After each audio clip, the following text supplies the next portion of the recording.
चिंतन श्री गुरुदेव दत्त. मनात काहीही न आणता तुम्ही रोज तुमच्या कामातून सवड मिळेल तशी स्वामींची पूजा नामस्मरण करावे. त्यासाठी खूप वेळ खर्च करण्याची गरज नाही व त्यासाठी वेळ मिळत नाही म्हणून वाईट वाटून घेण्याचे काही कारण नाही. स्वामी समर्थांचे 11 गुरुवाराचे पारायण मी मागच्या वेळेला केले होते आणि त्याचा खूप चांगला अनुभव माझ्या आयुष्यात मला आला आहे आणि तो अनुभव मी तुमच्याशी नक्कीच एकदा शेअर करेन. तर या व्हिडिओमध्ये स्वामी समर्थ महाराजांचे 11 गुरुवारचे व्रत हे कसे करावे, कोणी करावे, त्याची योग्य पद्धत मी तुम्हाला आज या व्हिडिओमध्ये संपूर्ण माहिती त्याची देणार आहे. श्री स्वामी चरित्र सारामृत हा ग्रंथ श्री स्वामींच्या नित्य उपासनेतील एक अतिशय महत्त्वपूर्ण असा ग्रंथ आहे. या ग्रंथात श्री स्वामी समर्थ महाराजाच्या अद्भुत लीलांचा समावेश केलेला आहे. या ग्रंथात एकूण 21 अध्याय आहेत. तर त्यांचे नियम असे की तुम्ही 11 गुरुवारचे व्रत हे कोणत्याही गुरुवारपासून चालू करायचे आहे. तर त्यासाठी तुम्ही गुरुवारी पहाटे लवकर उठून स्वच्छ स्नान वगैरे करून दररोजची नित्यपूजा करून घ्यावी. ती पूजा झाल्यानंतर मग त्या देवाऱ्याच्या शेजारी किंवा देवाच्या समोर जरी तुम्ही स्वामींच्या पारायणाची मांडणी केली तरी चालेल. पारायणाची मांडणी झाल्यानंतर त्यांच्या मूर्तीला हार, फुले, फळे अर्पण करावी.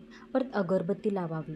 स्वामींच्या पोथीचीही पहिल्यांदा पूजा करून घ्यावी आणि परत दिवा लावावा.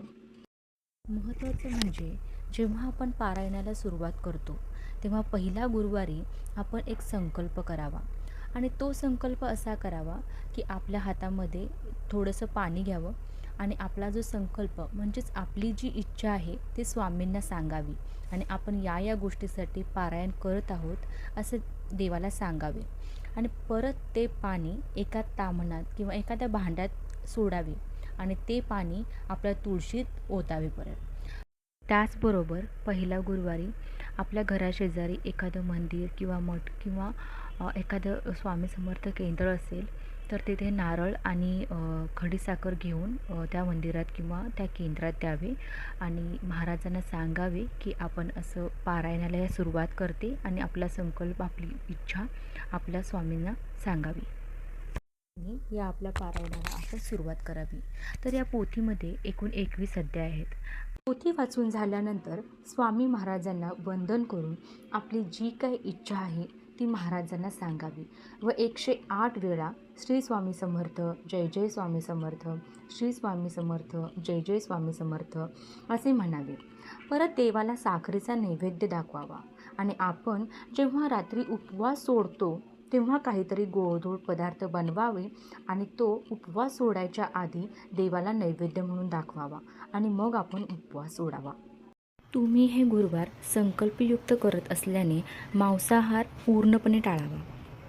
तरी इतर उपवास आल्यास म्हणजेच एकादशी, चतुर्थी तर तो गुरुवार सोडून एक गुरुवार जास्त करावा.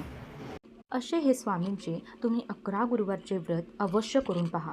तुमच्या जीवनातून सर्व अडचणी दूर होतील आणि तुमची इच्छा देखील स्वामी महाराज लवकरच पूर्ण करतील. अशी ही छोटीशी सेवा स्वामी महाराजांच्या चरणी अर्पण.